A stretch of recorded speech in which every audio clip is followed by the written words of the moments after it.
Heyo, it's Wakati Overlord. After 4 years of tabling, I decided to make a guide for those who are considering entering the artist alley field, or event vending scene in general. Since I'm leaving the field myself, I'm making this video to pass on my wisdom, or lack of it, in hopes you don't make the same mistakes I did. I also feel like most artist alley guides aren't detailed or balanced enough. For this guide, it will be divided into 12 sections: table display supplies, merch production, finding events, crafting your retail soda, pricing and deals, branding, presents, essentials, bookkeeping, networking, event policies, and overall pros and cons. I know it's a lot, but running a business is kind of a lot. So without any delay, let's get right into it. For starters, let's get into constructing our table. Of course, this depends on the type of merch you're producing, so you should have a good idea of what you're going to be specializing in when you buy supplies. I'm going to list off supplies that I bought for my own setup, which is a standard variety setup, where I have a bit of everything. Stickers, charms, lanyards, standees, prints, you name it, I probably got it. But if you're really unsure of what to get, preparing for a standard variety setup will be your best bet, so you're able to accommodate all sorts of items. What you'll need is 12 modular storage cube shelves. They're available in practically any color or texture, so put a lot of thought into that when you buy them, unless you're making a custom cover for your cubes.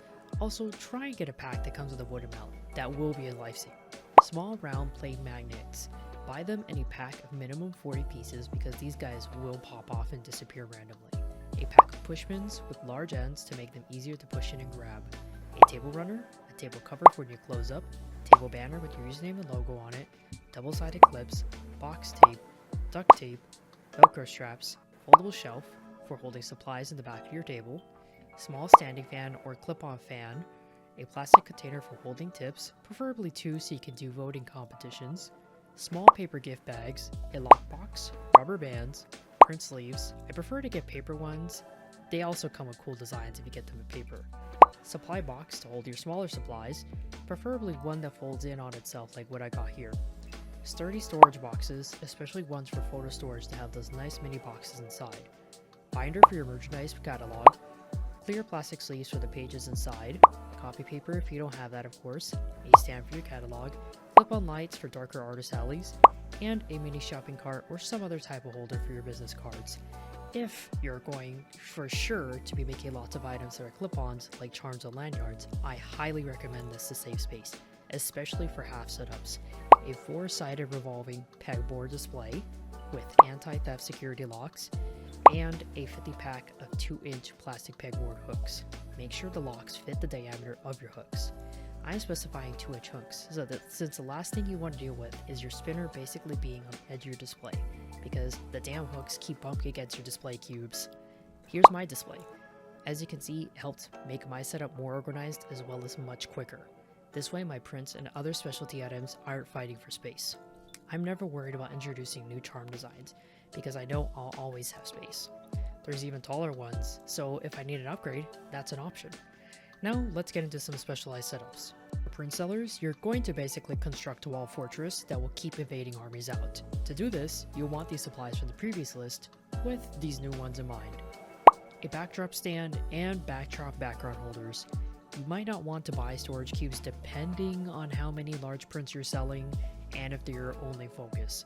However, if you still have a lot of mini prints or a handful of small other items, get a pack of 6 storage cubes instead of 12 to make a small display on your table that won't block the prints on the back. You can even drag your table to the side, like I've seen some artists do, so you can have a taller cube setup on your table without blocking the print display in the back. Now on to book and comics sellers. Due to publishing and selling comics, since I just started my webcomic Gesture Night last year on Webtoons, so I'm going to be referencing my guild setup alongside other setups I've seen at local publisher events. Typically, a bookseller is going to have a large backdrop displaying the characters in their books, since their books are usually original stories. Usually banners alongside prints that they have of the featured characters, that or they utilize storage cubes in a similar way to display prints and other items of the characters in the stories, high above the shelves containing the books they're selling. Speaking of shelves, this is the type of shelf I bought for my webcomic's first chapter publishing and my sticker sheets. A 4-tier brochure holder with adjustable slots. I know it's tempting to buy smaller tier holders, but trust me, if you're planning on doing books long term, it'll be better to get a larger display so you don't have to replace it. For outdoor events, you're going to need a few essential supplies. A 10-foot by 10-foot canopy covers, canopy clips, and that's it. The canopy covers are for windy days or extra sunny events, so you have protection from the elements. This can also help you understand the limits of your space and prevent things from extending out too far. The reason I'm specifying a 10x10 canopy is most outdoor events give that dimension of space to vendors. Now, on to merch production. This is the most stress-inducing part for many artists, figuring out what to sell. I'll give a quick warning first. Wilkers has been the go-to manufacturer for artist alleys for a while, and they've been my main manufacturer for everything that isn't a sticker or a print basically, since I make those at home. However, if you're a US-based artist, I highly recommend switching over to someone else, since their items are made overseas. I know it sucks because they have great prices, quality, and designs that are hard to find elsewhere, but trust me, the tariffs are already hitting my friends hard. I'm grateful I got my last shipment from them before they were put into place. If you're going to find a US manufacturer for acrylic items, do a heavy amount of research into them. I've heard quite a bit of horror stories of charms coming in cracked, warped, and with scan lines on the designs. And do not use places like Alibaba for merch either. It's very hard to guarantee the source isn't from a sweatshop, alongside most warehouses on Alibaba also being overseas anyways, so you're gonna get hit with those tariffs in the end, just like with Vogue Grace. With that out of the way, I'll let you know how I eased into making items for my shop. I started tabling as a broke college student, so I actually got my prints from the photo center at Walmart for super cheap. And yes, I know there's a boycott going on for them right now, so if you're uncomfortable with breaking the picket line, go to a Kinko's near you instead. Production time with Kinko's will take a few weeks, so make sure to order your prints 3 to 4 weeks in advance, especially if you need to do adjustments. After I saved up for a cutter and printer, I used a Caesar Juliet and a Canon Pixma Pro 200. I was able to start making my stickers and prints from home. I highly recommend doing this since they're low-cost items to make. This way you can also restock easily and make items for topics or media that are trending quickly for upcoming events. I will warn you, stickers in particular are pretty finicky and have a high failure rate. So be prepared to do lots of tests to get used to your machine and the process. Make sure you buy laminate for your stickers. No matter how good your paper is, you're going to want to laminate it since most people place their stickers on items like water bottles that experience a lot of condensation. As for prints, I recommend glossy print paper. If you want to make holographic prints, you can buy holographic laminate and overlay it onto the print. If you're unsure still as to what road to take, or are totally uninterested in prints or stickers, here are the methods I use for determining what types of merch to make, the key characters they feature, and the illustration features themselves. Has this concept been executed before? For example, if you go, oh, I want to make a cute collection of Boba creature designs. Well, bad news. Everyone and their mom has done that already. Your competition will be immense, and you'll have an incredibly hard time selling that collection. Try to draft original concepts that haven't been seen before. Maybe keep the cute creature idea, but combine it with funny text, like I sharded, or I say mean words. Silly things like that will grab someone's attention much more than another boba holding frog design. Is this item in demand? For example, stickers are really popular right now. However, button pins seem to have a hard time moving unless the idea is really good, according to my friends who sell that type of merch. They seem to have been outpaced by acrylic and metal pins. So research the type of merch you want to sell and see if it's in demand currently. How much will it cost to create this item? You'll want to avoid blowing most of your budget on just 1 or 2 merch items, especially when you're just starting out. How long will it take to create this item? Maybe the concept you have is low cost, trendy, hasn't been done before, and would be in high demand. But it would take so long to be made that by the time it gets to you and have it photographed and listed, no one wants it anymore. That's what happened to me with my Don't Hug Me I'm Scared sticker sheets, which I still have a bunch of years later. This was back before I started making stickers at home. So you might be hearing all this and going, what the hell? I just want to make stuff that I buy that I don't really see out there. Which is fine if you do a few pieces of merch like that, but the last thing you want is being saddled with a bunch of dead stock that you can't get rid of. Even someone like me who tried being careful to avoid that has a big pile of discount dead stock that they can't get rid of. The less you have, the better, especially in regards to transporting your merch for future events. I have a lot of friends who just made merch they wanted to see out there as well, and it's a little heartbreaking seeing them make items they have a huge amount of passion for to get completely ignored and never sell because they're so niche. I've known people who didn't sell anything at most events they tabled at because their items were so catered to their own taste, not taking account for others. I know this can be difficult when most of your interests are obscure, but if you're going to this as a business, you need to put on your business cap for a moment to avoid going broke. And also, maybe avoid some heartbreak as well when your passion pieces don't sell. Now for finding events. Usually I find events through animecons.com, but there's different types of registries like furrycons.com as well. You can also use Eventbrite to find smaller, more local events near you, which I highly recommend. Working your way up from smaller events to bigger ones helps prevent you from getting overwhelmed, and practicing your setup and sales skills in smaller, more controlled environments. To determine which events are worth it, I usually look up vlogs for the cons I'm interested in that fit my merch niche. I take a really good look at how the artist alleys are arranged to see if it's too cluttered, far away from the main building or event area, if it's huge, which means more competition, how big the crowds are, etc, etc. I also look up forums or subreddits for the cons to see if they're being run well, because if attendees are not enjoying it, then you won't be getting any sales, so keep a close eye on those. Also, if the convention is only on its first or second year and charging $50 or more for a single day, that's a bad sign. It means the event will be super expensive and most people's budgets will be blown on the ticket, food, and maybe one big name industry person there like a voice actor. Not on the artist alley. A key indicator that artist alley is being used as a cash cow to fund the event rather than being treated with respect is how far back on the map they're pushed. So keep those things in mind. Now for the second most difficult part that many artists struggle with, crafting their retail solo. Some of you may be sitting there saying, well, I have lots of retail experience, so I'd probably be fine. But if you haven't worked as a retail worker that specifically has had to build a basket and sell creative items to meet quotas, then you may not be as fully prepared. First thing you want to do is be familiar with your catalog, prices, and deals.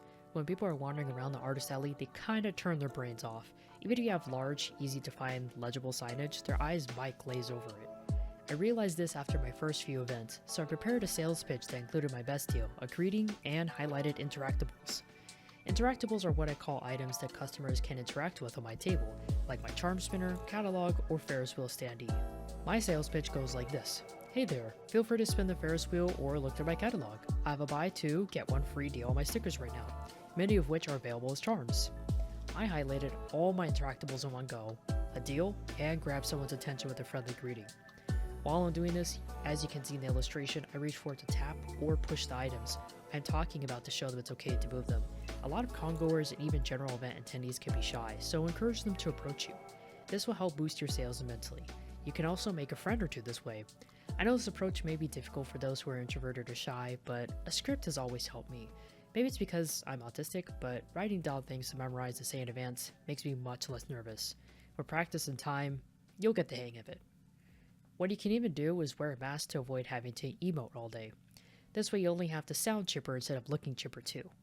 Wearing cosplay can also help, especially cosplay characters featured on your table. It makes people excited and more likely connect with you in more authentic ways. Looping back to building a basket, if you've never been taught to do this at a job before, essentially it's just encouraging someone to buy more items, especially for deals. For example, I'm pretty good at encouraging people to buy 2 stickers instead of just 1 to get the extra free one. You can also encourage someone to buy 2 character items if they ship them. Familiarizing yourself with fandom culture and recognizing what ships are huge in media can make basket building super easy at cons. Now for pricing and deals. As I said before, I do a buy 2 get 1 free deal for my stickers. My stickers sell for $3 at live events, but online I sell them for $2, since shipping can be a huge pain in the butt and discourage people from buying. The way I figured out how to price items is by researching how others were pricing theirs, mainly through Etsy. I'd write down a handful of prices I saw for the item I wanted to sell and go for the median price. This is a pretty good tactic, I'd say, for any item. Now for branding. As you can see, I've gone for a neon colored retro vibe. I genuinely love bright colors, arcades, and retro themes. So what you want to do is brand yourself similarly with something that brings you happiness and that's something recognizable. People can see my little guy at my table from a mile away and go, that's Makani. You want the same thing too. This way people are able to spot you easily from a distance and distinguish you from crowds, especially in larger artist alleys. I'll give a quick warning to anyone who wants to do a pastel pink setup. You will blend in with many other tables if you do this setup. So maybe pick another pastel color as a base, or throw in contrasting colors to draw on the eye, like greens, blues, and purples. Coming up with a memorable name to pair with the unique personal mascot and aesthetic is key. Don't change your name every few months. In fact, try to change as little as possible. It makes it easier if someone can plug the same name into any platform. The last thing someone wants to do is go on a treasure hunt to find someone. They're going to get frustrated and probably give up after a handful of clicks. Having a recognizable, easy name also helps when people are verbally talking about your art. That way they don't have to say XXX underscore hardcore artist underscore XXX and can just say legendary art name instead. Now for presents. These are some unspoken tabling rules that seem to get broken kinda often because not everyone picks them up along the way. Don't abandon your table frequently, especially during peak sales times or during the last hour of Artist Alley. Peak sales times, from what I've observed, are between the hours of 11 a.m. to 2 p.m. Unless you have someone else running your table, don't walk away or else you're missing out on sales. Even then, people prefer to have the artist present, especially for commissions, so keep that in mind. As for the last hour, sometimes you might get a last minute rush. Then right after that, obviously you need to start prepping for closing. Some cons are strict with their closing, so try to pack up and leave on time. If you're sharing a table, it's polite to pack up at the same or earlier time as them, especially for situations when you're carpooling, that way no one is left sitting around waiting for too long. If you're sharing your table and your table partner leaves, make sure to keep an eye on their side. These are a huge issue for artist alleys. To discourage anyone from taking something, just make sure to establish your presence by saying something like, "Hey there, if you want anything, let me know. I'm watching for my friend who will be back in a bit." Or if they're grabbing something, say something like, "Oh, were you interested in buying that? I can help you."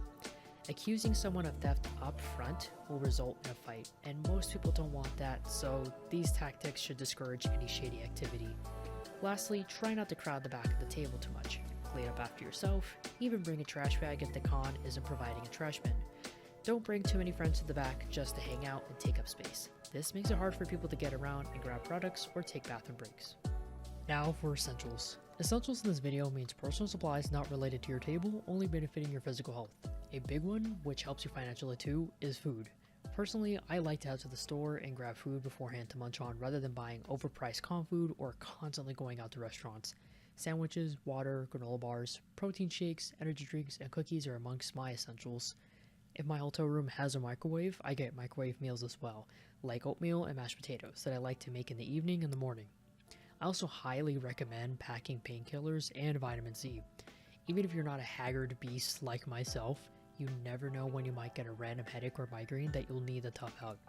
Daily vitamin C will help fight off potential con crud, which is essentially a type of cold people catch after going to crowded events like conventions where some people attend sick. Obviously, wearing a mask helps, but you kind of need to take it off to eat sometimes and hydrate regularly, so having a strong defense on top of that doesn't hurt. I've legit had people cough right into my face after hours of me wearing a mask, right at the moment I take it off to drink some water. Grossness aside, I also recommend a neck fan for harder events. It'll come in handy. On to the next section. Bookkeeping, an artist's worst nightmare. However, our best friend, spreadsheets, are here to help. I keep a spreadsheet of all the events I've done by name and date, so I can even compare past tablings to current ones and doing the track how cons are growing or shrinking. It's recommended to keep track of cash sales as you get them in, and the products you sell if you're not tracking them digitally through a handy-dandy sales tablets of sorts. But if that's not possible, at least write down the cash you get for the amount at the beginning, so you can subtract that number from your total cash amount at the end of the con. Digital sales will be easy to add up at the end. Just make sure to write down and add up sales from each digital platform. I use like 4, before transferring the money into your bank. I prefer to calculate profit as soon as I get home because, honestly, I get too anxious to sleep otherwise not knowing how well I did. But if you need a night of rest, please do that. However, since some events can happen so close together, calculating your end of event cost should be done within 48 hours of the event closing. On to networking. I know this one could be considerably awkward for artists to do, and usually we prefer for friendships to naturally occur, but you're gonna want to put on that business cap again to network with artists who have large followings and table at events near you, so you have tabling buddies and buddies who can help expose you to bigger audiences. Of course, you don't have to only befriend artists who are beneficial to you in material ways. Make genuine connections, have fun, but don't forget to also secure connections who will help advance your career as well. Make sure you're doing your rounds across the aisles to keep a handful of business cards on you to trade. Maybe even have some merch on you to trade as well. Merch trading is a great way to connect with other vendors. I've even traded comic books for other comic books. It's super fun. And finally, but most importantly, if you want to be invited back, make sure to keep in mind the event policies. Don't pack up early if it's not allowed. Be kind and respectful to staff. Don't be a nuisance or messy or rude to your fellow vendors or attendees. If you want to be invited back, be as cordial and courteous as you possibly can. Make sure to fully read those loading emails they send and star them too. And lastly, I'm going to go over my own personal pros and cons for tabling. Like I said, I'm not tabling at cons anymore. I'm only tabling a super small local pop-ups since I want to focus more on digital sales of goods now. So, first the pros, and then cons. Pros: meet amazing artists and people in general from each event that can become lifelong friends. Have super fun experiences. It's great for building up business and retail experience. Build up an audience faster. Great way to challenge yourself to make new merch regularly. You can test out and show off cosplays. Get lots of cool loot for cheap or free. Get cool lore and behind the scenes info on events. See new places when going to faraway events, which expands your horizons. See online friends or long distance friends you don't typically get to see. And of course, get a boost to your sales for the year. Cons: very expensive to get into. You can easily sink thousands to an event and get almost nothing back. Landing a spot in artist alleys is extremely difficult with how high competition is now. Extremely exhausting, both physically and mentally. Loading can be difficult, especially if events are poorly staffed or poorly run. Conventions can dissolve last minute and run away with your money. This has happened to me before. Typical retail issues like rude customers, random regulations that may be annoying, and having to fight through crowds that refuse to get out of your way. If an artist alley is poorly ventilated, you'll be dealing with horrid heat or horrid chills the whole time. Many artist alley hours are around 12 hours long, so you'll basically be working 12-hour shifts back to back every time you do an event with no guaranteed lunch or bathroom breaks. Theft! Competing for parking in hotel rooms. Very few events provide compensating parking for vendors, and only one has ever provided a hotel block just for vendors. So I've always been forced to compete for parking and hotels with thousands of other attendees and vendors that sell at events. With all that in mind, I hope you carefully consider whether or not you get into tabling. It can be a bit of an overwhelming experience, but genuinely, I also do not regret getting into tabling at all. I only regret having crappy setups and not doing more research on certain events ahead of time. But hopefully now that you know what I know, hopefully you can avoid the mistakes I made. Knowledge is power after all. If there are any other questions, please feel free to leave them in the comments, and I'll answer those too. Thanks for watching, make sure to like and subscribe. See ya and have a rad-tastic day.